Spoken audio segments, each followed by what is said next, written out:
बंदी छोड़ सतगुरु रामपाल जी परमेश्वर जी की जय हो। परमपिता परमात्मा सारी सृष्टि के रचनहार, कुल मालिक, असंख्य ब्रह्मांडों के स्वामी, जगत गुरु, तीनों लोकों में प्रवेश करके सबका भरण पोषण करने वाले, राजाधिराज, आत्माधार, नाथों के नाथ, देवों के देव महादेव, सर्वेश्वर, महेश्वर, मृत्युंजय, अजरो अमर, आदि अनादि सनातनी प्रभु, जगत पिता जगदीश्वर, श्री श्री 1008 की उपाधि के वास्तविक अधिकारी, अकाल मूर्त सौद स्वरूपी राम वासुदेव, सर्वगतम ब्रह्म, परम पूज्य, प्रथम पूज्य, परम संत, परम पुरुष, परम धनी, परम दयालु, सत्य कबीर, हक्का कबीर, अल्लाहु अकबर, बाखबर, अल्लाह ताला, जगत के तारणहार, जगत के मुक्तिदाता, जगत के जगन्नाथ, हारे के सहारे, हिंदुओं के राम, मुसलमानों के अल्लाह, सिखों के वाहिगुरु, ईसाइयों के मसीह, दया के सागर दयानिधि, करुणा के सागर करुणानिधि, स्वयंभू परिभू, संकट मोचन, कष्ट हरण, मंगल करण, दुख भंजन, अविगत कबीर, निर्विकार निर्विषम परमात्मा, अलय अलेख सतगुरु, आदि अनादि सतगुरु, असली मर्यादा पुरुषोत्तम, असली राम, असली कृष्ण, असली घनश्याम, असली मुरारी, राजाओं के राजा, महाराजाओं के महाराजा, शहंशाहों के शहंशाह, सम्राटों के सम्राट, भगवानों के भगवान, अल्लाहों के अल्लाह, प्रभुओं के प्रभु, मसीहाओं के मसीह, सच्चे वाहे गुरु, बाबाओं के बाबा, पीरों के पीर, सेठों के सेठ, जगत सेठ, सावड़सा सेठ, सर्वगुण संपन्न, अनंत कोटि कलाओं के स्वामी, अनंत कोटि ब्रह्मांडों के नायक, योगियों में महायोगी, ध्यानियों में महाध्यानी, सिद्धों में परम सिद्ध, ज्ञानियों में तत्व ज्ञानी, ब्रह्म ज्ञानी, महाज्ञानी, परम ज्ञानी, सर्वश्रेष्ठ ज्ञानी, विज्ञानी, युवा कबीर, समरथ कबीर, असमवात, अमित ओजा, सच्चे रहनुमा, करीम अल्लाह, सुभान अल्लाह, दुनिया के अंतिम पैगंबर, 8 सितंबर 1951 से गांव धनाना, जिला सोनीपत, हरियाणा, भारतवर्ष की पावन भूमि पे प्रकट रियल कल की भगवान श्री नारायण साकार हरि, श्री बाबा साहेब, नूर अनंत परमात्मा, संत श्रोमणी सतगुरु रामपाल जी परमेश्वर जी के चरण कमल में साध संगति से जुड़े हुए देश विदेश से आप और हम सभी सत्सेवक भाई बहनों का अनंत कोटि दंडवत प्रणाम। सत्साई भाई और बहनों, दया परमपिता परमेश्वर जी की, सारी सृष्टि के रचनहार सतगुरु रामपाल जी भगवान की, जिनके शुभ आशीर्वाद से, विशेष आशीर्वाद से पवित्र पुस्तक जीने की राह के ऊपर वीडियो बनाने की श्रृंखला जारी है। इसी श्रृंखला में आज हमारा ये 10वें नंबर का वीडियो है। प्रत्येक वीडियो में गुरुदेव भगवान के आशीर्वाद से अध्यात्म से संबंधित बहुत सारी बातें आप और हम सभी भगत भाई बहनों को प्राप्त हो रही हैं। जिन बातों को सुनकर जो भगत भाई बहन भक्ति मार्ग पर लगे हुए हैं उनका दृढ़ विश्वास हो रहा है, और जो अभी सतगुरु रामपाल जी के सत्संग ही सुन रहे हैं उन्हें बहुत कुछ जानकारी प्राप्त हो रही है। तो कल के वीडियो में गुरुदेव भगवान ने हमें राम भगत जी की कथा के माध्यम से बहुत सारी बातों से परिचित करवाया, अवगत करवाया कि किस प्रकार से हमने अपने बड़े बुजुर्गों का सम्मान करना चाहिए, उनकी सेवा करनी चाहिए, उनको प्रेम से बोलना चाहिए, ताकि हमारे बच्चों में संस्कार पड़े, और बुढ़ापे में यदि आज हम अपने बुजुर्गों की सेवा करेंगे तो आगे चलकर परमात्मा भी हमारी सेवा करवाएंगे। और घर स्वर्ग के समान बन जाता है जब संत का सत्संग घर में चलना शुरू हो जाता है। नाम दीक्षा लेकर सभी भक्ति शुरू कर देते हैं और अपनी आत्मा का कल्याण करवा लेते हैं। तो भाई और बहनों, ये पवित्र पुस्तक जीने की राह, यदि आपने अभी तक इस पुस्तक का पार्ट नंबर 1 नहीं देखा है तो आप जिसे प्रार्थना है पार्ट नंबर 1 से देखना ज़रूर शुरू करें, क्योंकि पार्ट नंबर 1 इस पुस्तक की भूमिका है, और भूमिका को अच्छे से पढ़े बिना, समझे बिना आगे का वीडियो समझ में आना थोड़ा मुश्किल है। तो आज की वीडियो में हम गुरुदेव भगवान के आशीर्वाद से शुरू करते हैं। पवित्र पुस्तक जीने की राह, पार्ट नंबर 10, पेज नंबर 71। सत्संग से घर की कलह यानी झगड़ा समाप्त होती है, क्योंकि सत्संग से ज्ञान होगा। ज्ञान से हम लोग विचार करेंगे कि हम क्यों लड़ रहे हैं, क्यों झगड़ रहे हैं। 2 दिन का ये जीवन है, कब किसका समय आ जाए कोई भरोसा नहीं है। हम क्यों लड़ रहे हैं, किसके साथ में लड़ रहे हैं, लड़ाई झगड़े से हमें मिलेगा क्या सिवाय टेंशन के। तो सत्संग से फिर आदमी विचार करना शुरू कर देता है। एक माई अपनी पुत्र वधू पर बात बात पर क्रोध करती थी। छोटी छोटी गलतियों को बढ़ा चढ़ाकर अपने पुत्र से कहती, पुत्र अपनी पत्नी को धमकाता। इस प्रकार घर नरक बना हुआ था। सत्संग के अभाव में वो घर नरक बना हुआ था।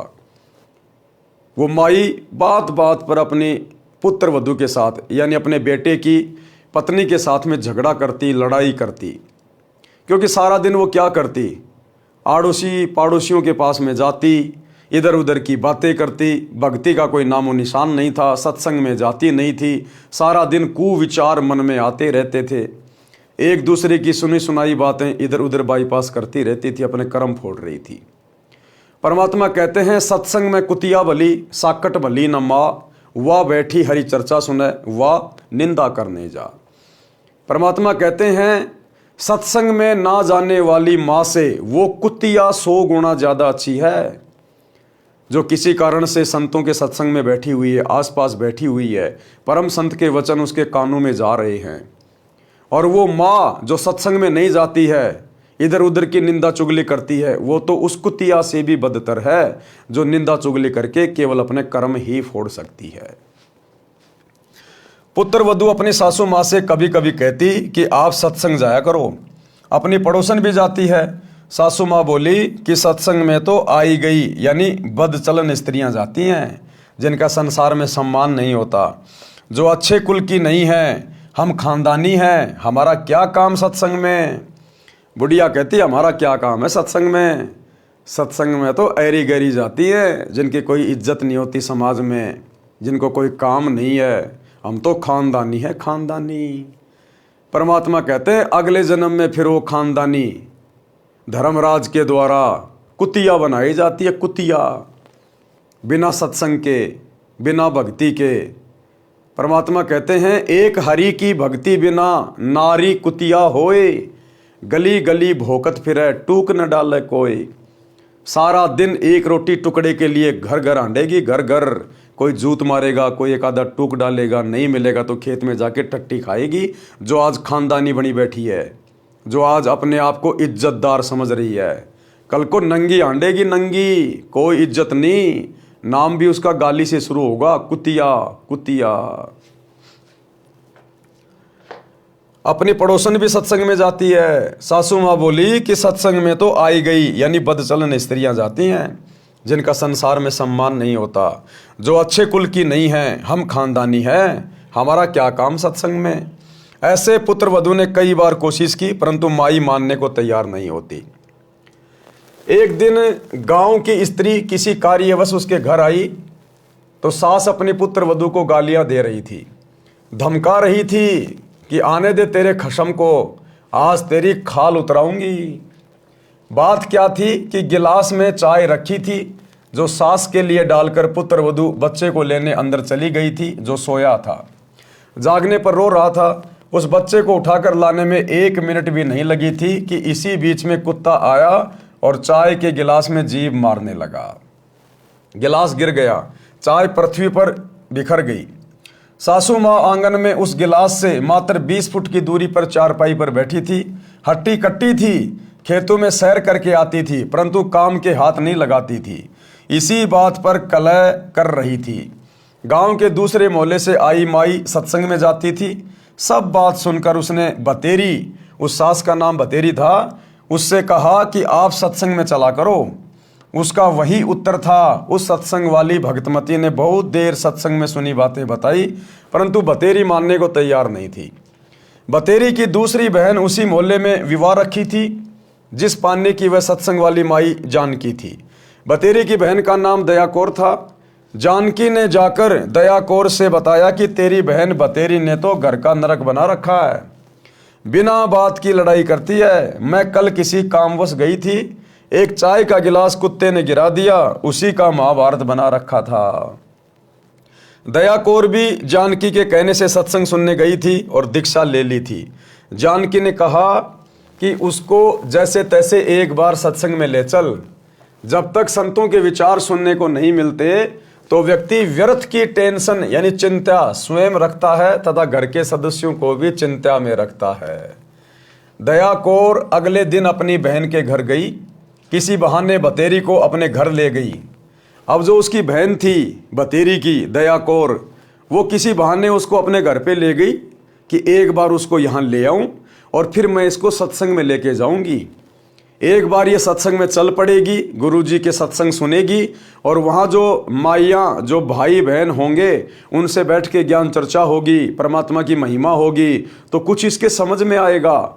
हो सकता है परम संत के वचन कान में पड़ जाएं तो इसके संस्कार बदल जाएं, इसका जीवन परिवर्तित हो जाए और घर नरक बनने से बच जाए। वहाँ से कई अन्य औरतें सत्संग में जाने के लिए जानकी के घर के आगे खड़ी थी। वे दया कौर को सत्संग में चलने के लिए कहने उसके घर गई। वहाँ उसकी बहन बतेरी को देखकर उसे भी कह सुनकर साथ ले गई। बतेरी ने जीवन में प्रथम बार सत्संग सुना। आश्रम में कैसे स्त्री पुरुष रहते हैं सब आंखों देखा तो अच्छा लगा। जैसा अनाप शनाप सुना करती थी वैसा आश्रम में कहीं भी देखने को नहीं मिला। सत्संग में बताया गया कि कई व्यक्ति अपनी बहन, बेटी, बहुओं तथा अन्य स्त्रियों को सत्संग नहीं भेजते और न स्वयं जाते हैं। वे कहते हैं कि हमारे सत्संग में जाने से घर की इज्जत का नाश हो जाएगा, हमारी बहू बेटियां बदनाम हो जाएंगी। उनको विचार करना चाहिए कि सत्संग में न आने से परमात्मा के विधान का ज्ञान नहीं होता कि भक्ति न करने वाले स्त्री पुरुष अगले जीवन में महान कष्ट भोगते हैं। अब सतगुरु तो सतगुरु ही है। आत्माएं सत्संग में आती हैं। अब परमात्मा को पता है कि कहाँ चोट करनी है, कैसे ये आत्मा सीधे रास्ते चल पड़ेगी। तो परमात्मा ने उसी बहन को आधार बनाकर और उसी की दुखती हुई नस के ऊपर चोट मार दी। जो बातें वो सोचा करती थी कि सत्संग में तो ऐरी गैरी औरतें जाती हैं, हम तो खानदानी हैं, परमात्मा ने उसी विषय को लेकर सत्संग शुरू कर दिया। सूक्ष्म वेद में बताया है कि जो मनुष्य शरीर प्राप्त करके भक्ति नहीं करते उनको क्या क्या हानि होती है। कबीर हरि के नाम बिना नारी कुतिया होए, गली गली भोकत फिरे टूक न डाले कोई। संत गरीबदास जी की वाणी से, बीबी पर्दे रहे थी, ड्योडी लगे थी बाहर, अब गात उगाड़े फिरती है वह बड़ कुतिया बाजार। बीबी पर्दे रहे थी। पुराने समय में ये ठाकुर लोग, राजपूत लोग या वैसे भी जो राजा महाराजा थे, वो अपने घर की औरतों को बाहर नहीं निकलने दिया करते थे। वो उनको पर्दे में रखा करते थे। घर के अंदर काम या तो नौकर करते थे या फिर वो खुद घर के जो पुरुष होते थे वो सारा काम किया करते थे। अपनी औरतों को घर से बाहर नहीं निकलने दिया करते थे, पर्दे में रखते थे, उनको अपने घर की इज्जत माना करते थे। तो परमात्मा कहते बिना सतगुरु की भक्ति के वो पर्दे में रहने वाली बीबी अगले जन्म में मरने के बाद परमात्मा के विधान अनुसार फिर वो पशु योनि में जाती है और फिर वो कुतिया बनती है, कुतिया। तो परमात्मा कहते हैं बीबी पर्दे रहे थी और ड्योडी लगे थी बाहर। बाहर उसके नौकरानी, नौकर वगैरह खड़े रहते थे उसकी सुरक्षा में। अब गात उगाड़े फिरती है वह बन कुतिया बाजार। अब वो नंगी होके घूम रही है।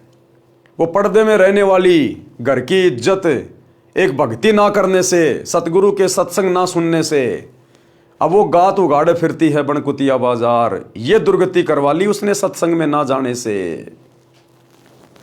वे पर्दे की सुंदरी सुनो संदेशा मोर। परमात्मा कहते हैं वो जो सुंदरियां, घर की इज्जत, वो स्त्रियां जो पर्दे में रहा करती थी, सुनो संदेशा मोर कि उनके बारे में सुन लो मेरी बात।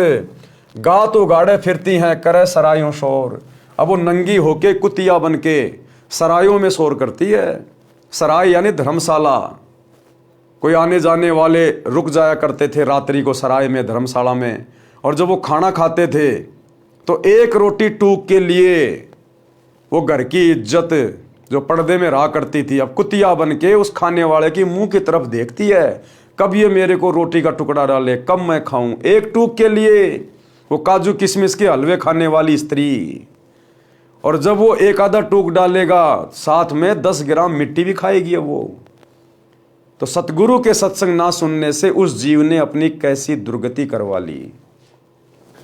नक बेसर नक पर बनी, पहरे थी हार हमेल, सुंदरी से कुतिया बनी। सुन साहिब के खेल। परमात्मा कहते हैं देखो इस काल के खेल। वो महंगे महंगे सोने चांदी के गहने पहनने वाली, 9 लखा हार पहनने वाली, कहते हैं अब वो सुंदरी से कुतिया बन गई। सुन साहिब के खेल। देखो परमात्मा के खेल।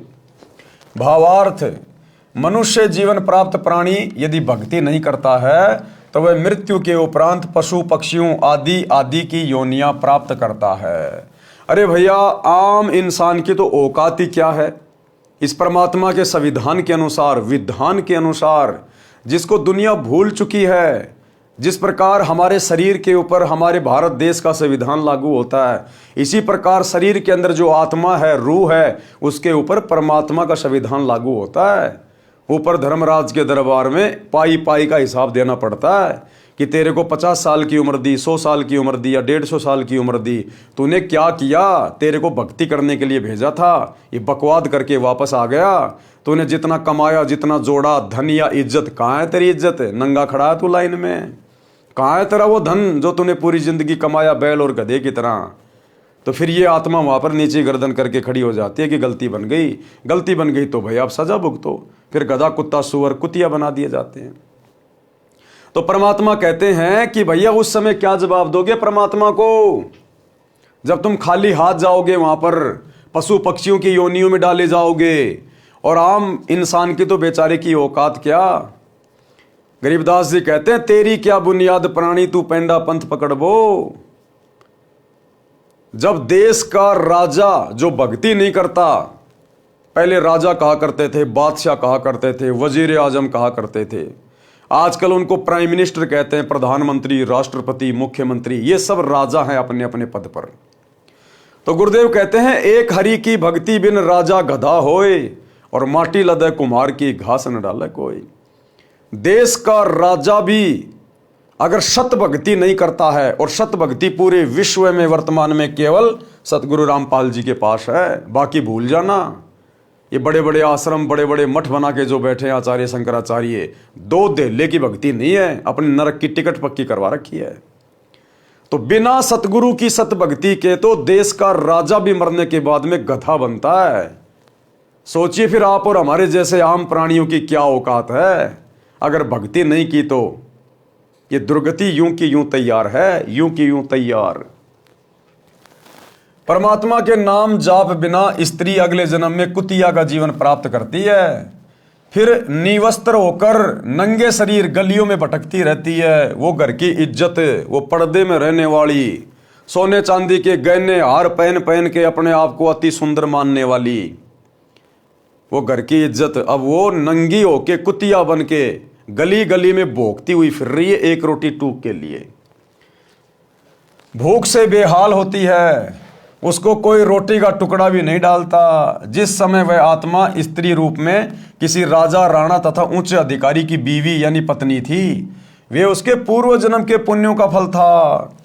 जब उसका मनुष्य जन्म था और वो पर्दे में रहा करती थी, किसी राजा की रानी बन के, किसी बहुत बड़े अधिकारी की पत्नी बन के, या ठुकरानी बन के, तो परमात्मा कहते हैं कि वो आत्मा उस जन्म में अपने पिछले जन्म की दान पुण्य की मलाई खा रही थी।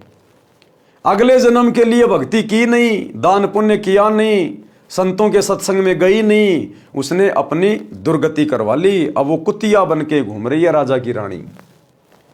वे उसके पूर्व जन्मों के पुण्यों का फल था, जो कभी किसी जन्म में भक्ति धर्म आदि किया था, वह सर्व भक्ति तथा पुण्य स्त्री रूप में प्राप्त कर लिए। जैसे आज देश का प्रधानमंत्री है या कोई मुख्यमंत्री है, बहुत बड़ा कोई उद्योगपति है जिसका दुनिया में नाम है, और भक्ति आज वो कर नहीं रहा, और भक्ति भी करता है तो खाली लोक दिखावे की, अपने केवल वोट प्राप्त करने के लिए।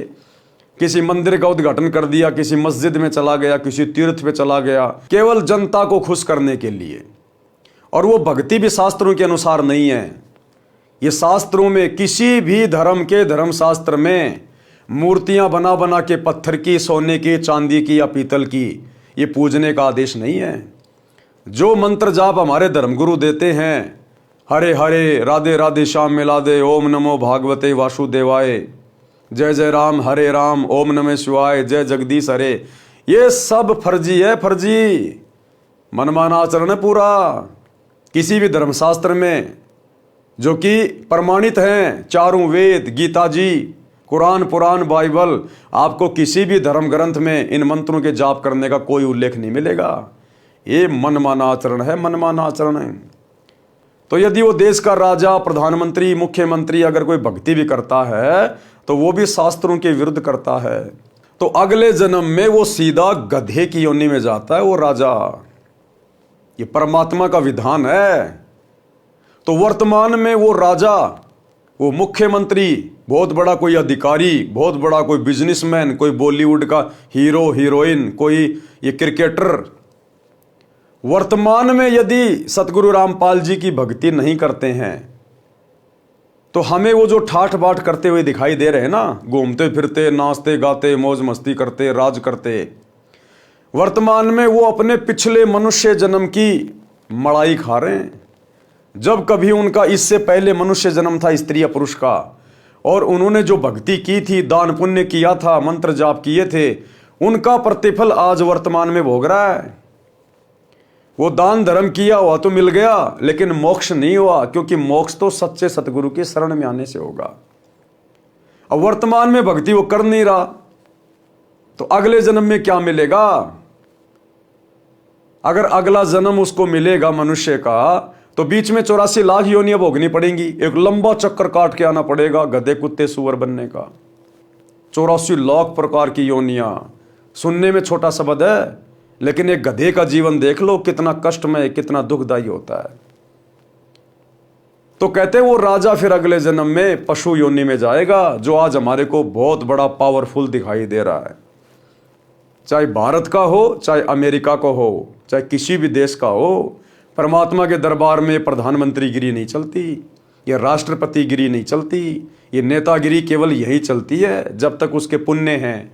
और जिस दिन यहाँ भी उनके पुण्य खत्म हो जाते हैं, पिछले जन्मों की भक्ति कमाई जब समाप्त हो जाती है, तो यहाँ भी उनकी दुर्गति होती है। उनका हेलीकॉप्टर क्रैश हो जाता है, विमान उनका क्रैश हो जाता है, एक्सीडेंट में मारे जाते हैं, बीमारी में मारे जाते हैं। सब कुछ पाप और पुण्य के आधार से चलता है। इसलिए संत भक्ति पे जोर देते हैं कि मनुष्य जन्म केवल परमात्मा प्राप्ति के लिए मिलता है। बाकी तो अपने संस्कार से, जिसको राज मिला है, जिसको कुछ भी मिला है पद, उसके संस्कार से मिला हुआ है। वह आत्मा ऊंचे घराने की बहु बेटियां थी। उस समय पर्दों में रहती थी, काजू किशमिश डालकर हलवा तथा खीर खाती थी। उनका जूठा छोड़ा हुआ नौकरानियां खाती थी। उनको सत्संग में नहीं जाने दिया जाता था, क्योंकि वे उच्च घरानों की बहुएं तथा बेटियां थी। घर से बाहर जाने से बेइज्जती मानती थी। बड़े घरों की इज्जत इसी में मानी जाती थी कि बहू बेटियां का पर्दे में घर में रहना उचित है। इन कारणों से वह पुण्यात्मा सत्संग विचार न सुनने के कारण भक्ति से वंचित रह जाती थी। उस मानव शरीर में वह स्त्री गले में 9-9 लाख रुपए के हमेल हार पहनती थी, नाक में सोने की नाथ पहनती थी। उसी हार श्रृंगार में अपना जीवन धन्य मानती थी। भक्ति ना करने से वे अब कुतिया का जीवन प्राप्त करके नंगे शरीर गलियों में एक एक टुकड़े के लिए तरस रही होती हैं। शहर में पहले सराय यानी धर्मशाला होती थी। यात्री रात्रि में उनमें रुकते थे। जैसे आजकल हाईवे पे होटलें होती हैं, बड़े बड़े ढाबे होते हैं, ऐसे पहले के समय में राजा महाराजा सराय बना दिया करते थे, जिनको धर्मशाला कहा करते थे, जिनमें यात्री रात्रि में रुका करते थे। यात्री रात्रि में उनमें रुकते थे, सुबह भोजन खाकर प्रस्थान करते थे। वह पर्दे में रहने वाली सुंदर स्त्री कुतिया बनकर धर्मशाला में रुके यात्री का डाला टुकड़ा खाने के लिए धर्मशाला में भोगती है। रोटी का टुकड़ा धरती पर डाला जाता है, उसके साथ कुछ रेत मिट्टी भी चिपक जाती है। वह सुंदरी जो काजू किशमिश युक्त हलवा खीर खाती थी, भक्ति नहीं करती थी, उस रेत मिट्टी युक्त टुकड़े को खा रही है। यदि मनुष्य शरीर रहते सहते पूरे संत से नाम लेकर भक्ति कर लेती तो ये दिन नहीं देखने पड़ते। और पूरा संत वर्तमान में केवल एक है, सतगुरु रामपाल जी। बाकी जितने भी संत हैं ये सब नकली हैं। भले आपको उनके सत्संगों में प्रधानमंत्री जाता दिखाई दे, मुख्यमंत्री जाता दिखाई दे, बड़ी बड़ी सेलिब्रिटी वहाँ पर जाती हुई दिखाई दें, उनको दंडवत प्रणाम करती हुई दिखाई दें, उनके पास में भक्ति के नाम पर कख भी नहीं है, कख भी 0/0। खुद भी नरक में जाएंगे, अपने फॉलोवर को भी नरक में लेके जाएंगे। सत भक्ति पूरे विश्व में केवल सतगुरु रामपाल जी के पास है। एक बार थोड़ी हिम्मत करके जेब से मोबाइल निकाल कर यूट्यूब पर जाकर सर्च करें, सृष्टि रचना सतगुरु रामपाल जी, धीरे धीरे सुनना शुरू करें एक बार। अन्यथा परमात्मा अपने कर कमल से जो हमें लिख कर दे रहे हैं, ये बीतेगी फिर हमारे साथ में। बड़े बड़े घराने की औरतें, बड़े बड़े अधिकारी, जो काजू किशमिश के हलवे खाया करते थे, बड़ी बड़ी पार्टियों में जा जा के शराब पिया करते थे, अच्छा अच्छा 20 प्रकार का खाना खाया करते थे, लेकिन एक भक्ति ना करने से, और वो भी सच्ची भक्ति ना करने से, अगले जन्म में गधे कुत्ते बनकर उनको दुर्गतियों का सामना करना पड़ता है, नंगे हारना पड़ता है, नंगे। अब वो इज्जत कहाँ गई, वो ऐशो आराम कहाँ गए, वो पार्टियां कहाँ गई। अब पार्टियों में झूठी पत्तड़ चाट रही है वो, जो पर्दे में रहा करती थी, काजू किशमिश खाया करती थी। इसलिए गुरुदेव भगवान कहते हैं, यदि अपनी दुर्गति करवाने से बचना चाहते हो तो समय रहते सत्संग सुनना शुरू कर दो, सच्चे सदगुरु की शरण में आ जाओ, अन्यथा ये दुर्गति चाहे भिखारी हो चाहे राजा हो, अगले जन्म में बिल्कुल तैयार है। इसी संदर्भ में परमात्मा हमें एक कथा सुना रहे हैं, पुल्लोबाई की नसीहत। पुल्लोबाई एक साध्वी थी, जैसे कि मीराबाई थी, ऐसे ही एक साध्वी थी, परमात्मा की भक्ति करती थी, और एक राजा ने उससे नाम उपदेश ले लिया था। उसकी कथा गुरुदेव भगवान हमें यहाँ पर लिख कर दे रहे हैं। हमने क्या शिक्षा लेनी है। एक राजा ने पुल्लोबाई के ज्ञान विचार सुने, बहुत प्रभावित हुआ। उस राजा की 3 रानियां थी। राजा ने अपनी रानियों को पुल्लोबाई के विषय में बताया। राजा ने कई बार पुल्लोबाई भगतनी की, अपनी रानियों के सामने प्रशंसा की। अपने पति के मुख से अन्य स्त्री की प्रशंसा सुनकर रानियों को अच्छा नहीं लगा, परंतु कुछ बोल नहीं सकी। उन्होंने भगतमती पुल्लोबाई को देखने की इच्छा व्यक्त की। राजा ने पुल्लोबाई को अपने घर पर सत्संग करने के लिए कहा, तो पुल्लोबाई ने सत्संग करने की तिथि तथा समय राजा को बता दिया। अब राजा तो धार्मिक विचारों वाला था, वो तो पुल्लोबाई की प्रशंसा इसलिए करता था क्योंकि उसने उससे उपदेश ले रखा था, और वो उसके ज्ञान की प्रशंसा किया करता था, ना कि उसकी सुंदरता की। लेकिन रानियों को यह लगता था कि वो जरूर हमसे भी ज्यादा सुंदर है, इसलिए राजा बार बार उसकी प्रशंसा कर रहा, जो उनको अच्छा नहीं लगता था। तो रानियों ने एक दिन विचार करके राजा से कहा कि हम उस पुल्लोबाई को देखना चाहते हैं जिसकी आप इतनी प्रशंसा करते हो। रानियों ने देखा कि हम कितनी सुंदर हैं और कैसे कैसे सोने चांदी के गहने पहन रखे हमने, हमारे से भी ज्यादा सुंदर होगी क्या। लेकिन संतों की, भक्तों की सुंदरता भक्ति में होती है, दान धर्म में होती है, अच्छे आचरण में होती है, सोने चांदी से कोई सुंदरता नहीं होती है। ये तो उन रानियों के अपने विचार थे, बिना सत्संग के। तो एक दिन राजा ने पुल्लोबाई से प्रार्थना की, तो पुल्लोबाई ने सत्संग करने का टाइम फिक्स कर दिया कि फला फला दिन मैं परमात्मा के आशीर्वाद से आपके घर पर ज्ञान चर्चा के लिए आऊंगी। तो रानियां बड़ी प्रसन्न हुई कि अब देखेंगे उस पुल्लोबाई को कितनी क्या सुंदर है। और जिस दिन वो पुल्लोबाई आई, उस दिन रानियों ने और ज्यादा हर श्रृंगार मेकअप वगैरह कर लिया कि हमसे भी ज्यादा सुंदर है क्या वो। फिर पुल्लोबाई उनको अंत में क्या नसीहत देती है, क्या उनको सलाह देती है। उन्होंने भगतमती पुल्लोबाई को देखने की इच्छा व्यक्त की। राजा ने पुल्लोबाई को अपने घर पर सत्संग करने के लिए कहा, तो पुल्लोबाई ने सत्संग की तिथि तथा समय राजा को बता दिया। सत्संग के दिन रानियों ने अति सुंदर तथा कीमती वस्त्र पहने तथा सब आभूषण पहने, अपनी सुंदरता दिखाने के लिए कोई कसर नहीं छोड़ी। रानियों ने सोचा था कि पुल्लो बहुत सुंदर होगी। भगतमती पुल्लो राजा के घर आई। उसने खद्दर का मैला सा वस्त्र धारण कर रखा था, हाथ में माला थी, चेहरे का रंग भी साफ नहीं था। भगतमती पुल्लो को देखकर तीनों रानियां खिलखिलाकर हंसने लगी और बोली, ये है वो पुल्लो, हमने तो सोचा था बहुत सुंदर होगी। उसकी बात सुनकर भगतमती पुल्लोबाई ने कहा कि क्या कहा पुल्लोबाई ने अब उनकी बातें सुनकर, गहना बादा तन की शोभा, यानी तुम अपने शरीर के ऊपर जो कीमती कीमती वस्त्र पहनकर, आभूषण पहनकर जो अपनी शोभा मान रही हो ना, अपनी इज्जत मान रही हो ना, कहते हैं वस्त्र आभूषण तन की शोभा, और ये तन काचो भांडो, ये शरीर तो कच्चे मटके जैसा है, और भक्ति बिना बनोगी कुतिया, राम भजो ना रांडो। कि हे बेशरम औरतों, भक्तिहीन औरतों, बिना परमात्मा की भक्ति के आज तुम अपने शरीर की सुंदरता, ये बहुत महंगे महंगे कपड़े, सोने चांदी के आभूषणों को समझ रही हो ना, ये शरीर तो कच्चे मटके की तरह है, कब फूट जाए कोई भरोसा नहीं। और बिना सतगुरु की सतभक्ति के अगले जन्म में कुतिया बन के घूमोगी। कुतिया बिना भक्ति के बनोगी कुतिया। राम बजोना रांडो, परमात्मा का सत्संग ले लो, सतगुरु की शरण ग्रहण कर लो समय रहते और भक्ति कर लो।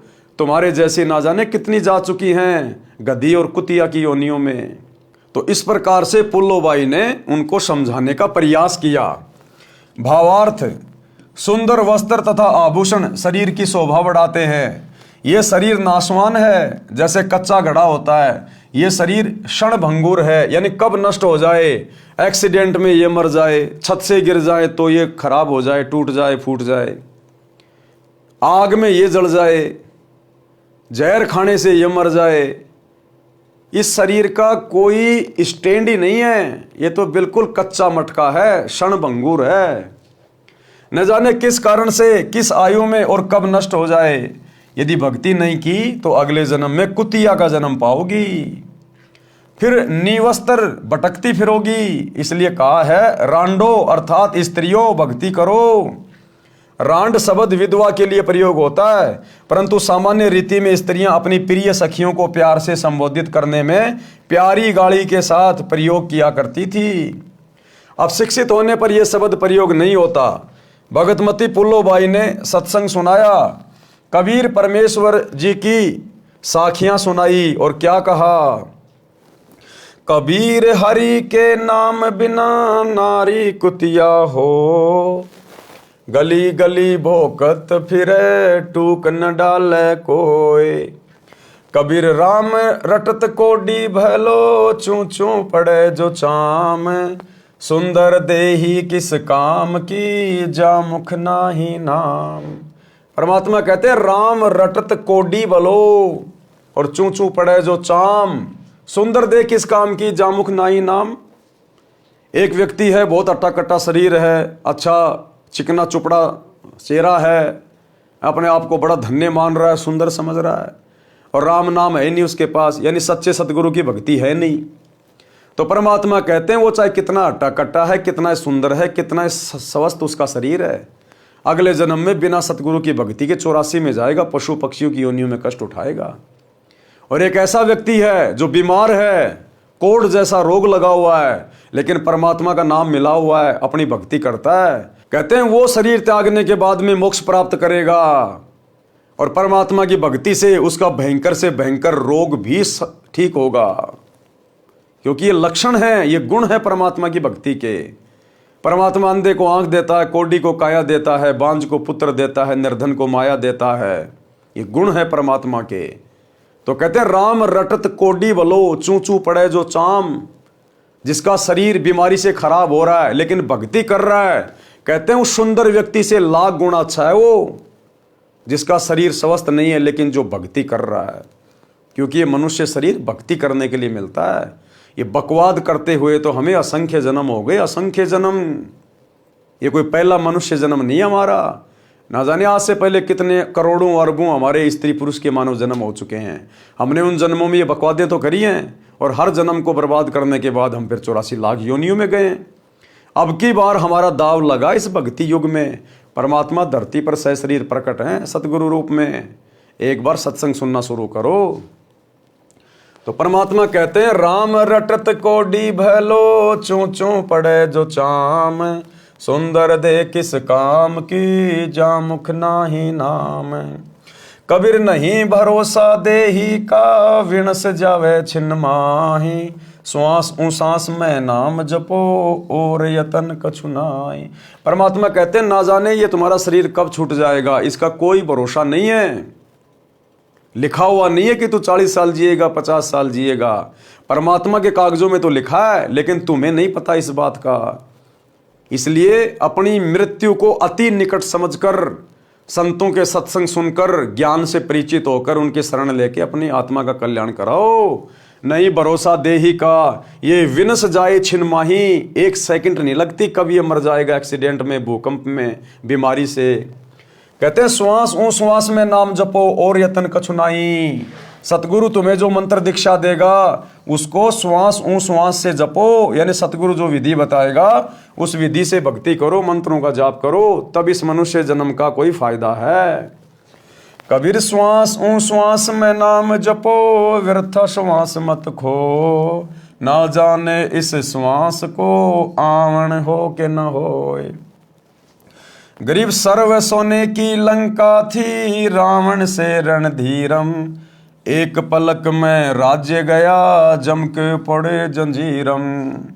कि वर्तमान में तुम्हारी औकात क्या है, हम हैं क्या, हैसियत क्या है। मालिक कहते हैं मर्द गर्द में मिल गए, जिनको वास्तव में हम लोग मर्द कह सकते हैं, जो वास्तव में ताकतवर थे, बलवान थे, जिनके पास में धन था, पावर थी, रावण जैसे, कंस जैसे, हिरण्यकशिपु जैसे। कहते मर्द गर्द में मिल गए, वो भी मिट्टी में मिल गए, बिना सतभक्ति के, बिना सतगुरु की सत्संगति के। मर्द गर्द में मिल गए रावण से रणधीरम, कंस केश चानोर से हिरणाकुश बलवीरम। कहते हैं तुम्हारी तो औकात क्या है, वर्तमान में 5-5 फुट के, 6-6 फुट के, 6.5 फुट के, पता नहीं क्या समझने लग जाते हैं अपने आप को। रावण की 150 फुट की हाइट थी, 150 फुट की। रोजाना 100 जोटों का मांस खाता था, 100 मटके दारू के पीता था रावण। अब ये बातें तुम्हारे समझ में कम आएंगी। एक बार सतगुरु के सत्संग सुनना शुरू करो, तब पता चलेगा इस दुनिया में कैसे कैसे बलवान होके जा चुके हैं। भीम द्वापर युग में, जिसमें 10,000 हाथियों जितनी पावर थी, आज एक कुत्ता बस में नहीं आता इंसान के। एक कुत्ता पीछे लग जाए तो आदमी आगे होके भग लेता है, और फिर भी ना जाने अपने आप को क्या समझ के रखते हैं कि हमारे से बड़ा बलवान कोई है नहीं। 4 दिन कोई सिंगल हड्डी आदमी जिम में क्या चला जाता है, शर्ट फाड़ने को हो जाता कि बस मेरे से बड़ा तो कोई है नहीं, हट जाओ सामने से सारे, नहीं तो फोड़ दूंगा। तो परमात्मा कहते हैं यहां रावण जैसे चले गए, जिन्होंने भगवान शंकर के कैलाश पर्वत को भी हिला दिया था। तुम्हारे से 1 क्विंटल का पत्थर नहीं हिलता आज। कहते हैं वो बिना सतगुरु की सतभक्ति के कुत्ते वाली मौत मरे, कुत्ते वाली मौत है। और आज कहीं चूहे बन के जमीन में बिल खोद के रह रहे वो। तो कहते हैं वर्तमान में 5-5 फुट के इंसानों, तुम्हारी क्या औकात है, तुम्हारी क्या वैल्यू है अगर भक्ति नहीं करी तो। कहते हैं सर्व सोने की लंका थी, रावण से रणधीरम। रावण 1 लाख पूत 1.25 लाख नाती, उस रावण के दीवाना बाती। रावण के 1 लाख बेटे थे, एक से बढ़कर एक, और 1.25 लाख रिश्तेदार थे उसके। कहते हैं आज उसके घर में कोई दीपक जलाने वाला भी नहीं है, उसका खानदान समाप्त हो गया। आज जिसके घर में 2-4 बेटे हो जाए ठीक ठाक से, पूरे गांव को धरना चाहता है, अगले जन्म में चूहा बन के बिल बना के रहेगा, दुनिया को दुखी करने वाला। सर्व सोने की लंका थी, रावण से रणधीरम, एक पलक में राज्य गया जम के पड़े जंजीरम। गरीब मर्द गर्द में मिल गए, रावण से रणधीरम, कंस केश चानूर से हिरणाकुश बलवीरम। और तेरी क्या बुनियाद है, जीव जन्म धर लेत। गरीबदास जी कहते हैं हे कलयुग के इंसान, तेरी क्या औकात है उन पहले वाले महापुरुषों के सामने। तेरा तो जीव शरीर है, जीव। तेरी तो कोई वैल्यू नहीं है, ना तो कोई ताकतवर है, ना ऐसा तो कोई धनवान है, कोई पैसे वाला है। आज कुछ नहीं है तेरे पास में, कब तेरी फूक निकल जाए कोई भरोसा नहीं है। गरीब तेरी क्या बुनियाद है, जीव जन्म धर लेत। और गरीब दास हरि नाम बिना खाली रह जा खेत। सच्चे सतगुरु की भक्ति कर ले, अन्यथा भक्ति के बिना तेरा ये मनुष्य जन्म खाली रह जाएगा, और यमराज के दरबार में जाके मुंह लटकाएगा, सीधा 84 लाख योनियों में ठोकेगा। शब्दार्थ, कबीर परमेश्वर जी ने अध्यात्म का विधान बताया है, यानी परमात्मा का संविधान बता रहे हैं। कहा है कि जो स्त्री भक्ति नहीं करती वह अगले जन्म में कुतिया का जीवन प्राप्त करके गली गली भौंकती फिरती है। कोई उसको भोजन का ग्रास भी नहीं डालता। मानव जीवन में सब भोजन समय पर मिल रहा था, भक्ति ना करने से ये दशा होगी। परमात्मा की भक्ति कुष्ठ रोगी, जिसके शरीर की खाल भी कट कट कर गिर रही है, उससे रक्त निकल कर गिर रहा है, यदि वो भी करता है तो बहुत अच्छा है।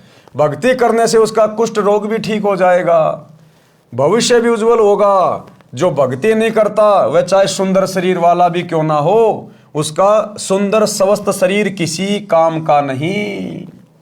अगले जन्म में फिर वो शरीर गधे की योनि प्राप्त करेगा, फिर कुम्हार के काम आएगा वो।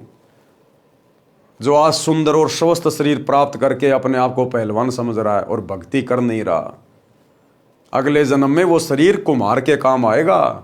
जब गधा बनेगा, 2.5 मन का बोरा पटकेगा, पजावे के ऊपर सारा दिन कच्ची ईंट ऊपर ले जाएगा, पक्की ईंट ऊपर से लेके आएगा। इस मानव शरीर का कोई विश्वास नहीं है कि यह कब तथा किस कारण से नष्ट हो जाए।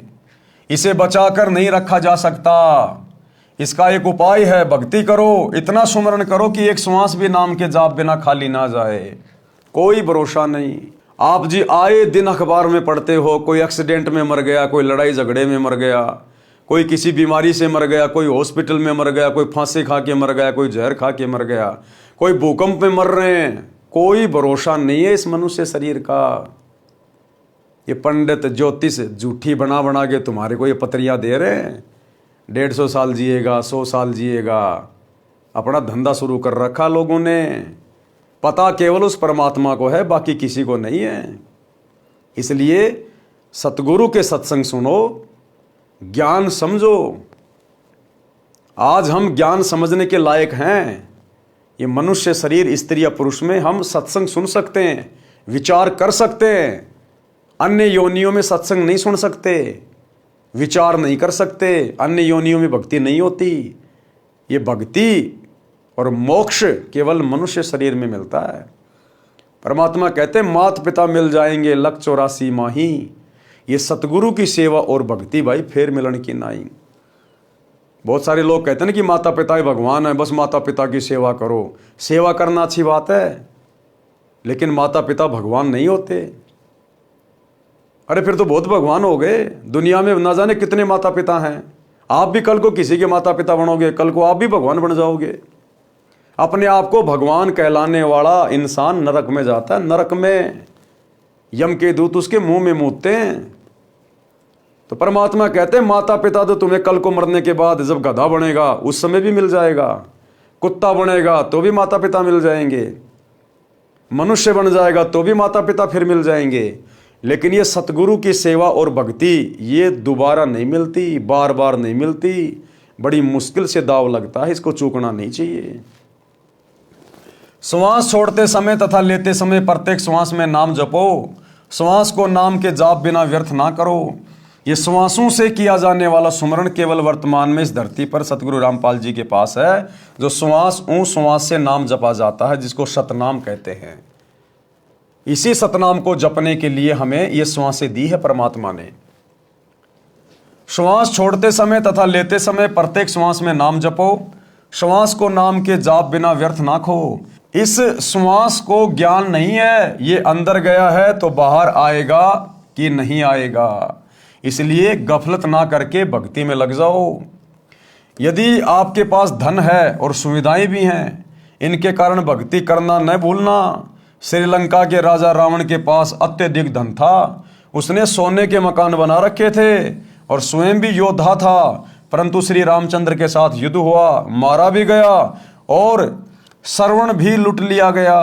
उसकी सोने की लंका भी हिंदुस्तान से जो वानर सेना गई थी लूट के ले आई। कोई 5 किलो, कोई 10 किलो उधर से तोड़ तोड़ के ले आए उसकी सोने की लंका को। तो कहते हैं उसका धन भी गया और उसका वो बल भी गया, राज्य भी गया।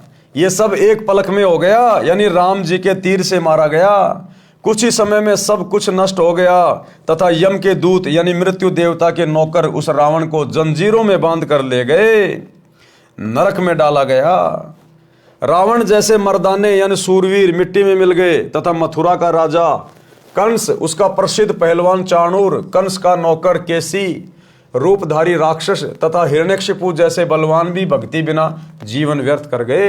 हे सामान्य प्राणी, तेरी क्या बुनियाद है? यानी तू किस आधार से बचेगा? तू कर्मों के अनुसार भिन्न भिन्न जीवों के शरीर धारण कर लेता है। संत गरीबदास जी ने परमेश्वर कबीर जी के बताए ज्ञान से कहा है कि भक्ति ना करने से तेरे को ऐसी हानि होगी जैसे किसान खेत में बीज न बोने से भूखा मरता है, उसे कोई लाभ नहीं होता। जिस प्रकार किसान खेत में बीज ना बोने से भूखा मरता है, उसी प्रकार मनुष्य शरीर में जो भक्ति का बीज नहीं बोता, सच्चे सतगुरु की शरण में नहीं आता, वो उसी प्रकार से अगले जन्मों में फिर महाकष्ट उठाएगा। भगतनी पुल्लों ने इस संसार की वास्तविकता बताई तथा भक्ति बिना होने वाले कष्ट बताए। छोटे से राज्य के टुकड़े को प्राप्त करके आप इतना गर्व कर रहे हो, ये व्यर्थ है। लंका का राजा रावण ने सोने के मकान बना रखे थे, सत भक्ति न करने से राज्य भी गया, सोना भी यही रह गया, नरक का भागी बना। राजा रानियों ने उपदेश लेकर भक्ति की तथा जीवन धन्य किया। जब पुल्लोबाई ने सत्संग किया और समझाया पूरी रात ज्ञान चर्चा करके, तब उन रानियों पे सत्संग का असर हुआ, क्योंकि सत्संग से ज्ञान होता है और हमारे संस्कार चेंज होने लग जाते हैं। तो राजा की रानियों ने भी वो मान बढ़ाई छोड़कर और पुल्लोबाई से उपदेश लेकर परमात्मा की भक्ति शुरू कर दी। कबीर हरि के नाम बिन राजा ऋषभ होए, ऋषभ यानी खच्चर गधा, मिट्टी लदे कुम्हार के घास न नी रह कोई। भगवान की भक्ति ना करने से राजा गधे का शरीर प्राप्त करता है, कुम्हार के घर पर मिट्टी ढोता है, घास स्वयं जंगल में खाकर आता है। यानी गधे के साथ में बहुत ज्यादा बुरी बीतती है, यानी वो सबसे ज्यादा कर्मों की मार झेलता है, सबसे ज्यादा गधा। क्योंकि जब उसका मनुष्य जन्म होता है वो राजा होता है, और राजा ना जाने कितने लोगों को दुखी कर देता है, कितने लोगों को परेशान कर देता है। और वैसे भी राजा देश की जनता के टैक्स से अपनी सर्व सुख सुविधाएं भोगता है, तो पूरी जनता का जो कर्जा होता है वो राजा के ऊपर होता है। और अगले जन्म में वो राजा मरने के बाद गधा बनकर देश के प्रत्येक नागरिक का गधा बनता है, किसी का बैल बनता है, किसी की गाय बनती है, किसी की भैंस बनता है। इस प्रकार से अपना कर्जा उतारता, फिर वो इतनी दुर्गति होती है राजा की। तो फिर पीछे तू पशुआ की जे दीजे बैल बनाए, चार पहर जंगल में डोले तो नहीं उधर भराए। फिर ये दुर्गति होगी उस राजा की, अगले जन्म में जानवर बन के, और उसका पेट भी नहीं भरेगा ढंग से। इतना मोटा पेट लगा देगा भगवान, इतना मोटा, सारा दिन नीचा मुंह करके खाता रहेगा, पीछे से निकालता रहेगा, उसका पेट भी ढंग से नहीं भरेगा। और किसान सारा दिन जब वो बैल बनेगा उसको खेत में हल में जोतेगा, और शाम को सूखा सूखा चारा डालेगा, सूखा जौं का भूस। आंखों में आंसू आएंगे लेकिन मजबूरी में खाना पड़ेगा। जब वो राजा था, बड़े बड़े 7 स्टार होटल में 56 प्रकार की डिश खाता था, लेकिन एक भक्ति नहीं करी। अरे राज्य भी कर, किसने मना किया, लेकिन साथ में सतगुरु की भक्ति भी कर, और नेक नीति ईमानदारी से परमात्मा से डर कर अपना राज्य कर, जनता के साथ न्याय कर। राजा को यदि सत्संग मिल जाए, सच्चा गुरु मिल जाए, तो राजा को फिर ज्ञान होगा कि सदा राजा नहीं रहूंगा, कल को शरीर छोड़ के जाना पड़ेगा, परमात्मा को जवाब भी देना पड़ेगा। अगर परमात्मा ने तुझे इतनी बड़ी जिम्मेदारी दी है पूरे देश की, तो तेरे पास अच्छा अवसर है देश की सेवा करने का। राजा तो बहुत अच्छी प्रकार से भक्ति कर सकता है, क्योंकि राजा के पास धन की कमी नहीं होती। वो दान धर्म खूब कर सकता है, भंडारे कर सकता है, अपने शुभ कर्म बना सकता है, लेकिन बिना ज्ञान के वो उल्टे अपने कर्म फोड़ के जाता है और अगले जन्म में पशु योनि में जाता है। तो गुरुदेव कहते हैं फिर 56 प्रकार के भोजन खाने वाला, फिर वो कुर्डियों पे डोलता है, गंदगी खाता, फिर वो गधा बन के। सिर पर सींग दिए मन बोरे, धूम से मच्छर उड़ाए। फिर कहते हैं वो बैल बनेगा, उसके सिर पे 2 सींग लग जाएंगे और धूम से मच्छर उड़ाए। आज जो एसी में सोता है, कल को फिर बैल बनेगा ना, फिर उसके एक पूंछ लगा दी जाएगी, वो पूंछ ही उसका पंखा होगी, वो ही उसकी कूलर होगी, वो ही उसकी एसी होगी, उसी से अपने मच्छर और मक्खियां उड़ाएगा फिर वो राजा। तो कहते हैं सिर पर सींग दिए मन बोरे, धूम से मच्छर उड़ाए, और कांधे जुआ जोते कुआ, कोंदू का बुशकाए। उसको फिर किसान खेत में जोतेगा, खेत से पानी निकालेगा चड़स से, और खाने को क्या मिलेगा, कोंदू का भूस, जोक का चारा मिलेगा, जोक का भूस, जो बहुत तीखा होता है, चुभता है, लेकिन खाना पड़ेगा। अब वो राजा थोड़ी है जो उसके लिए 20 प्रकार की सब्जियां और 3 प्रकार की चपाती लेके आएंगे। भक्ति करता तो परमात्मा फिर से उसको मनुष्य जन्म देता, कोई बड़ा अधिकारी बनता, हो सकता राजा बन जाता, फिर से उसको वो सुविधाएं मिलती, लेकिन उसने अपनी बात बिगाड़ ली एक सच्चे सतगुरु की शरण ग्रहण ना करने के कारण।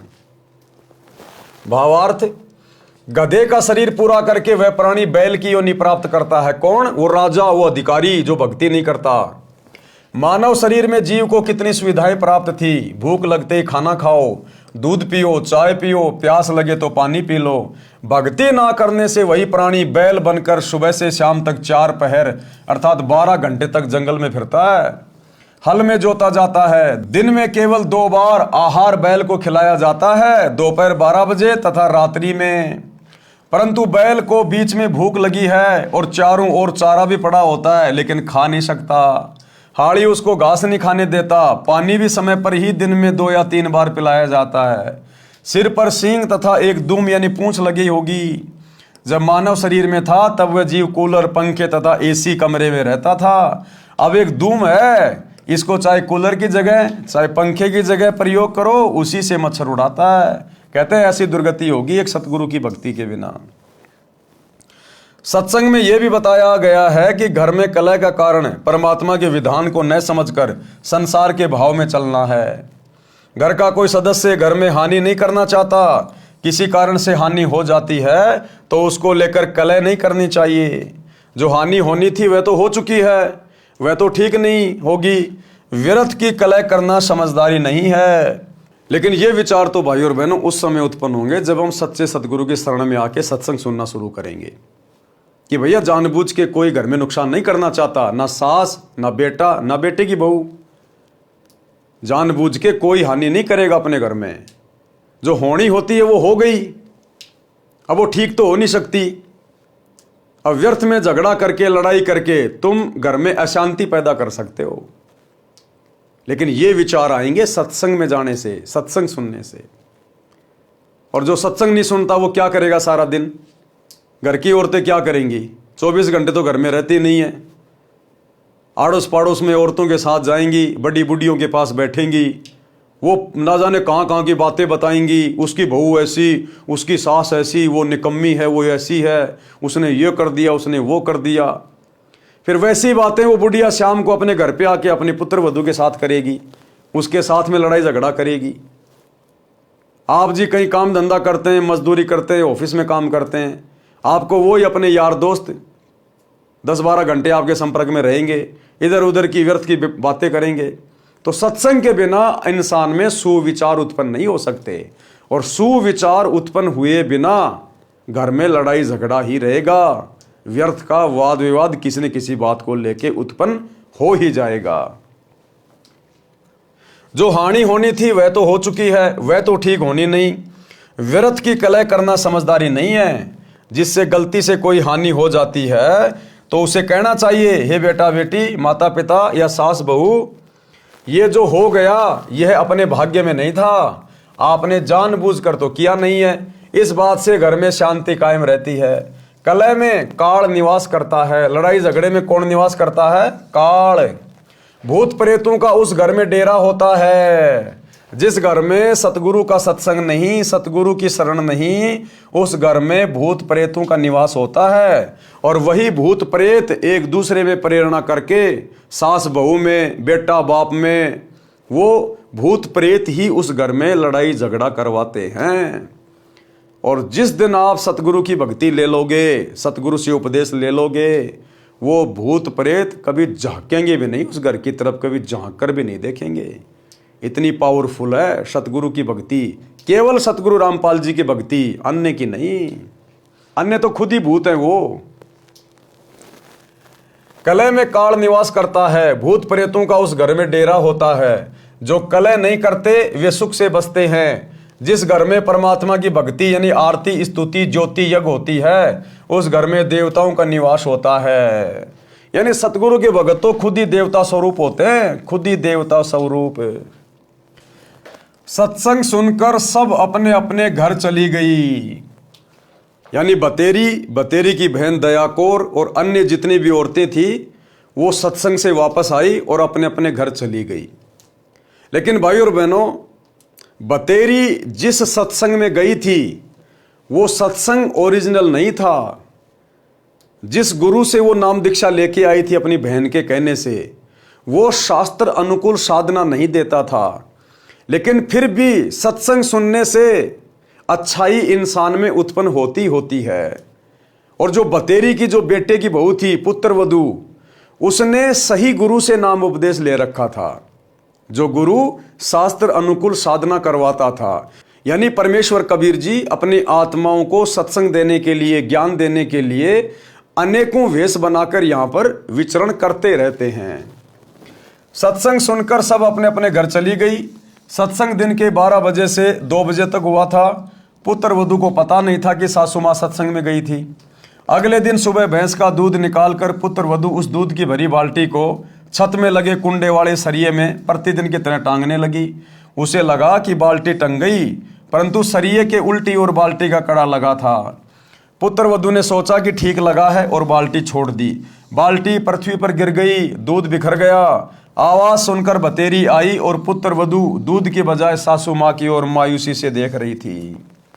अब उस पुत्र वधू ने सोचा, जिसका नाम निशा था, कि भैया अब तो घर में वही लड़ाई झगड़ा, वही कलह शुरू हो जाएगी। अब ये जीने देगी ना मरने देगी, और रात को इसका बेटा आएगा, उससे भी मेरी पिटाई करवाएगी। उस बुढ़िया की तरफ देखने लग गई।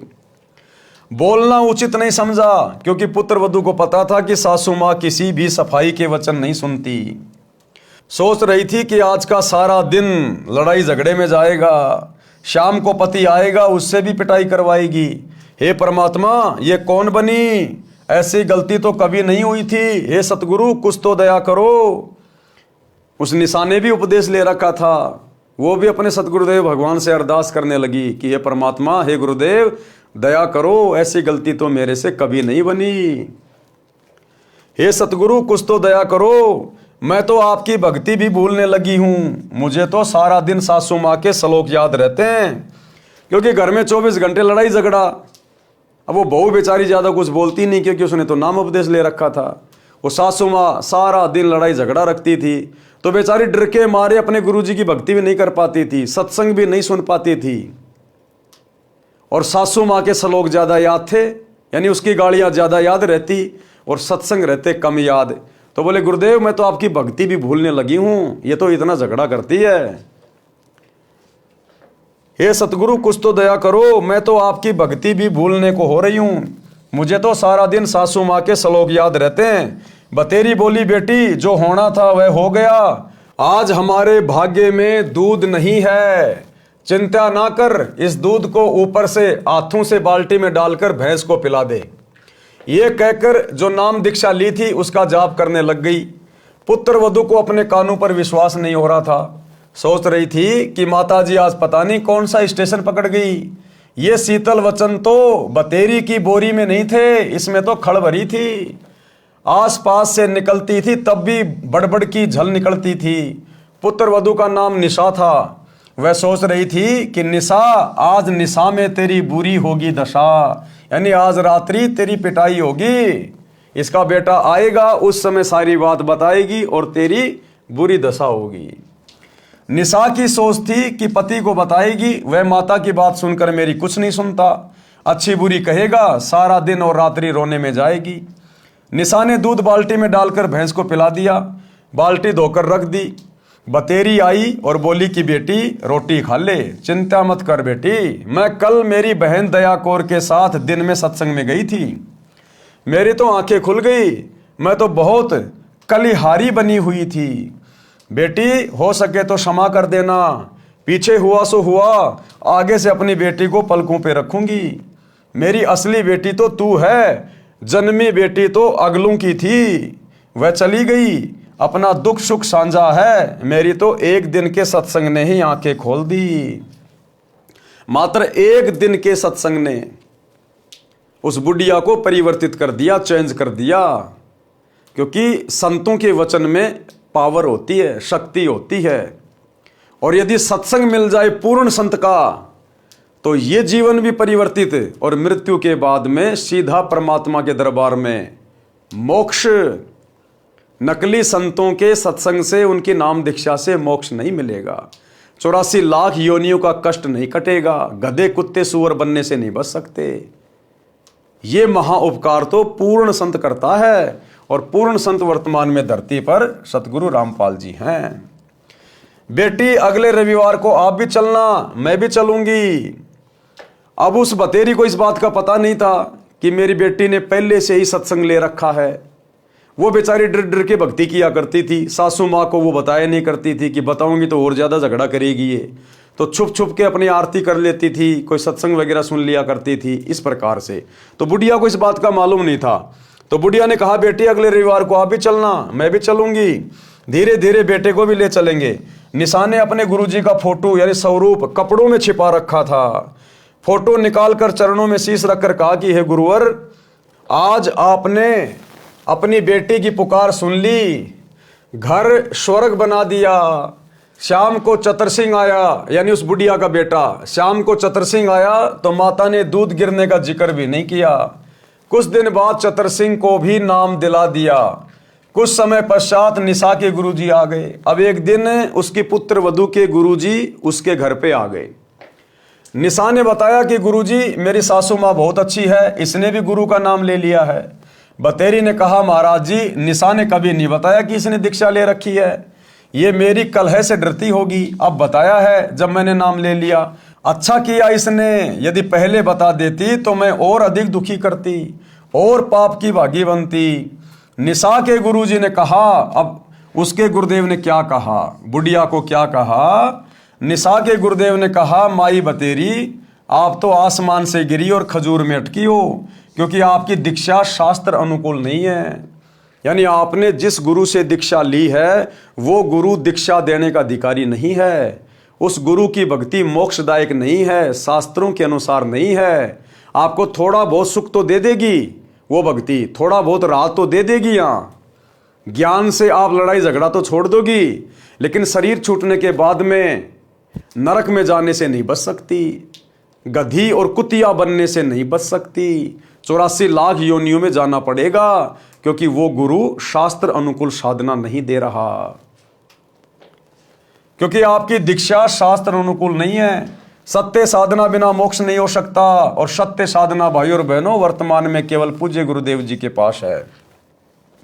जैसे रोग की सही औषधि खाने से ही रोग से मोक्ष मिलता है, इसी प्रकार सत्य साधना करने से जन्म मरण के रोग से मुक्ति मिलती है।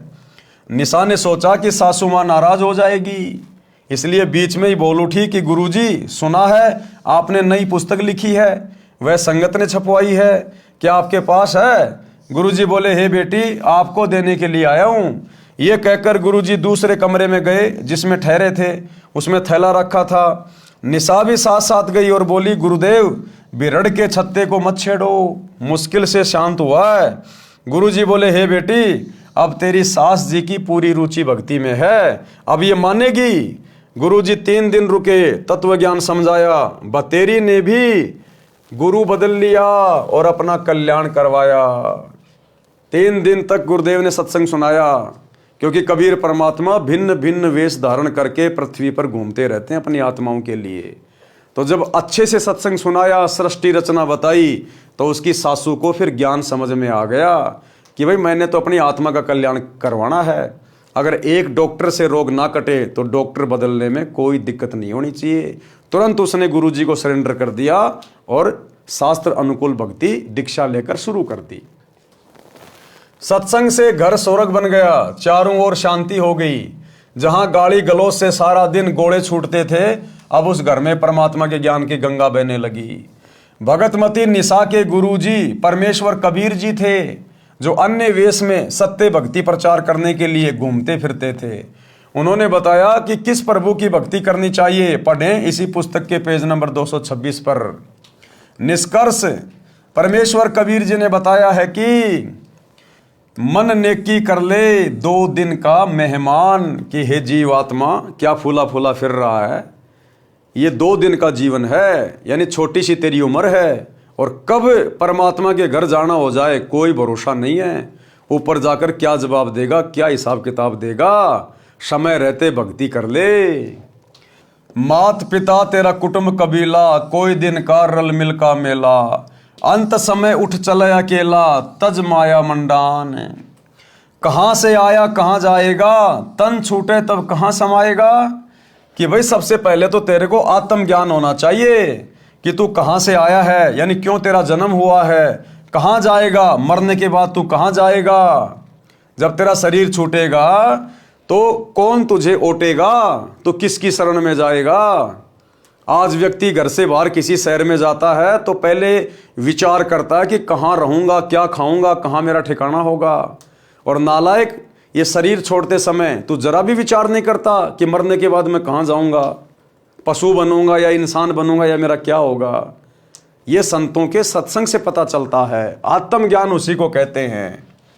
कहाँ से आया कहाँ जाएगा, तन छूटे तब कहाँ समाएगा। आखिर तुझको कौन कहेगा गुरु बिना आत्मज्ञान, कि बिना सतगुरु के तुझे ये आत्मज्ञान भला कौन बताएगा। कौन तुम्हारा सच्चा साई, झूठी है ये सकल सगाई। चलने से पहले सोच रे भाई, कहाँ करेगा विश्राम। रहट माल पन घट जो भरीता, आवत जात भरे कर रीता। जुगन जुगन तू मरता जीता, करवा ले रे कल्याण। लख 84 की सह तरासा, ऊंच नीच घर लेता बाशा। कहे कबीर सब मिटाऊं राशा, कर मेरी पहचान। यानी सतगुरु रूप में जब परमात्मा आता है तो कहते हैं पहचान कर ले सत्संग सुन के, तेरा सदा सदा का ये जन्म मरण का झंझट मिटा दूंगा तेरा। भावार्थ, परमेश्वर कबीर जी ने अपने मन को संबोधित करके हम प्राणियों को सतर्क किया है कि इस संसार में 2 दिन का यानी थोड़े समय का मेहमान है। इस थोड़े से मानव जीवन में आत्मज्ञान के अभाव से अनेकों पाप इकट्ठे करके अनमोल मानव जीवन नष्ट कर जाता है। धन कमाने की विधि तो संसार के व्यक्ति बता सकते हैं, परंतु गुरुदेव जी के बिना आत्मज्ञान यानी जीव कहाँ से आया, मनुष्य जीव का मूल उद्देश्य क्या है, सतगुरु धारण किए बिना यानी दीक्षा लिए बिना जीव का मानव जन्म नष्ट हो जाता है। ये बात गुरु जी के बिना कोई नहीं बताएगा। चाहे पृथ्वी का राजा भी बन जा, परंतु भविष्य में पशु जन्म मिलेगा। जन्म मरण का चक्कर गुरु जी के ज्ञान व दीक्षा मंत्र बिना समाप्त नहीं हो सकता। जब तक जन्म मरण का चक्कर समाप्त नहीं होता तो बताया है कि ये जीवन अरहट का कुआं लोई, या गढ़ बंध्या है सब कोई। कीड़ी कुंजर और अवतारा, अरहट डोर बंधे कई बारा। भावार्थ, जैसे रहट के कुएं में लोहे की चक्री लगी होती है, उसके ऊपर बाल्टियों की चैन वेल्ड की जाती है, उसको रहट कहा जाता था। पहले बैल या ऊंट से चलाते थे, जैसे कोल्लू बैल ऊंट से चलाते हैं, पहले अधिक चलाते थे। रहट की बाल्टियां नीचे कुएं से पानी भरकर लाती हैं, ऊपर खाली हो जाती हैं। ये चक्कर सदा चलता रहता है। इसी प्रकार पृथ्वी रूपी कुएं से पाप तथा पुण्यों की बाल्टी भरी, ऊपर स्वर्ग नरक में खाली की। इस प्रकार जन्म मरण के चक्कर में जीव सदा रहता है। आज इंसान बन गए, जैसे भी भक्ति की, दान पुण्य किया, शरीर छोड़ने के बाद ऊपर गए, थोड़े बहुत जो पुण्य थे, जो भक्ति थी, उसके प्रतिफल में थोड़े बहुत दिन हमारे को स्वर्ग में बैठा दिया जाएगा। वो कमाई खर्च होते फिर हमारे को नरक में ठोक दिया जाएगा, क्योंकि हमारे पाप कर्म ज़्यादा होते हैं बिना सतगुरु की भक्ति के। नरक का समय पूरा होगा, फिर पृथ्वी पर 84 लाख योनियों में पशु पक्षियों के शरीर में कष्ट भोगने के लिए डाल दिया जाएगा। तो परमात्मा कहते हैं ये चक्कर तेरा सदा चलता रहेगा। 84 के बाद फिर तेरे को एक मनुष्य जन्म मिलेगा, फिर उस मनुष्य जन्म में तू इसी प्रकार से परिवार के पोषण में, बच्चों के लालन पालन में, 2 रोटी कमाने में, भक्ति कभी की कभी नहीं की, मरने के बाद फिर गधा कुत्ता। कहते ये अरहट का कुआं, अरहट का चक्कर तेरा सदा चलता ही रहेगा। इसको सतगुरु के बिना कौन समाप्त करेगा, कोई नहीं कर सकता। ऊपर के शब्दों में यही समझाया है कि संसार में परिवार धन सब त्याग कर एक दिन अकेला चला जाएगा, फिर कहीं अन्य स्थान पर जन्म लेकर यही क्रिया करके चला जाएगा। यदि आप घर से किसी अन्य शहर में जाते हैं तो जाने से पहले निश्चित करते हो कि कहाँ जाएंगे, उसके बाद कहाँ विश्राम करेंगे, परंतु संसार छोड़कर जाते हो तो कभी विचार नहीं करते कि कहाँ विश्राम करोगे। हे जीव, 84 लाख प्रकार के प्राणियों के शरीरों में प्रताड़ना सहन करता है, मरता जीता नए प्राणी का जीवन प्राप्त करता है। कभी राजा बनकर उच्च बन जाता है, कभी कंगाल बनकर नीच कहलाता है। परमात्मा कबीर जी समझा रहे हैं कि अवतारगण राम कृष्ण आदि आदि भी सत्य साधना न मिलने के कारण जन्म मरण के चक्कर में पड़े हैं। अब बताओ, ब्रह्मा विष्णु महेश ये भी जन्म मरण के चक्कर में हैं। राम श्री कृष्ण ये अवतार, ये पीर पैगंबर, ये भी जन्म मरण के चक्कर में हैं और इस जन्म मरण के चक्कर से निकालने की एकमात्र शत भक्ति वर्तमान में सतगुरु रामपाल जी के पास उपलब्ध है। इन सभी बातों पे विचार करके, गौर करके, कुछ दिन यूट्यूब पर इनके सत्संग सुन के भाई और बहनों जल्द से जल्द दीक्षा प्राप्त कर लो, यानी सतगुरु की शरण प्राप्त कर लो, नहीं तो बुरी बनेगी। और गुरुदेव कह रहे सत्य साधना मेरे पास है, हे प्राणी तू मेरे को पहचान, मैं समर्थ परमात्मा हूं, मैं तेरा जन्म मरण का सर्व झंझट समाप्त कर दूंगा। तो भाई और बहनों कहते हैं सकल पदार्थ है जगमाही, कर्महीन नर पावत नाई। जिसके भाग्य में नहीं होता है वो उस अनमोल वस्तु को प्राप्त नहीं कर सकता। लेकिन आज इस पृथ्वी पर जितने भी मानव शरीरधारी प्राणी हैं, स्त्री पुरुष हैं, उन सब का भाग्य उत्तम है, अति उत्तम। क्योंकि आज सतगुरु धरती पे प्रकट हैं। आपको वो अनमोल वस्तु सहज में उपलब्ध है जिसके लिए हमें 84 लाख योनियां भोगने के बाद ये मनुष्य चोला मिला है, स्त्री या पुरुष का। तो आज हम किसी को भी निर्भाग नहीं कह सकते हैं। हाँ, निर्भाग तो वो होगा जो शरीर के छूटने से पहले सतगुरु की भक्ति किए बिना धर्मराज के दरबार में चला जाएगा। उससे बड़ा निर्भाग्य प्राणी फिर संसार में और कोई नहीं। तो भाई और बहनों जेब से मोबाइल निकालो, यूट्यूब पे जाके सर्च करो सृष्टि रचना सतगुरु रामपाल जी। एक बार सत्संग सुनना शुरू करो, ज्ञान से ही ज्ञान होगा। आप बच्चे को स्कूल में क्यों भेजते हो? ज्ञान कराने के लिए। आपको पता है कि बच्चा पढ़ाई नहीं करेगा तो इसका भविष्य अंधकार में होगा। इसी प्रकार सतगुरु को पता होता है, संत को पता होता है, अगर इस मनुष्य शरीर से ये भक्ति वाली पढ़ाई नहीं की तो आगे इसके जन्म जन्मांतर अंधकार में चले जाएंगे। अंधकार में गधा कुत्ता बन के असहनीय कष्ट भोगेगा ये प्राणी।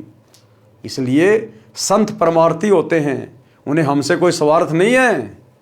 संत परमार्थी होते हैं, निस्वार्थ भाव से अपना कार्य करते हैं। तो सत्संग सुनकर अपने जीवन को धन्य करें। तो भाई और बहनों आज के वीडियो में केवल इतना ही। कल रात्रि 8 बजे सभी भाई बहन आगे के वीडियो के लिए दास के फेसबुक पेज पवन दास इस लाइव के ऊपर लाइव जुड़िए। तब तक गुरुदेव भगवान हम सबको आज्ञा दे, इजाज़त दे, सद्बुद्धि दे, आशीर्वाद दे। बंदी छोड़ सतगुरु रामपाल जी भगवान की जय हो। भाई जो गुरु बचन पे डट गे,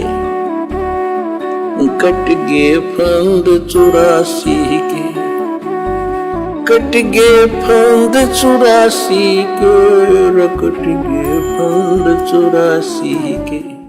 भाई जो गुरु बचन पे डट गे, कट गे फंद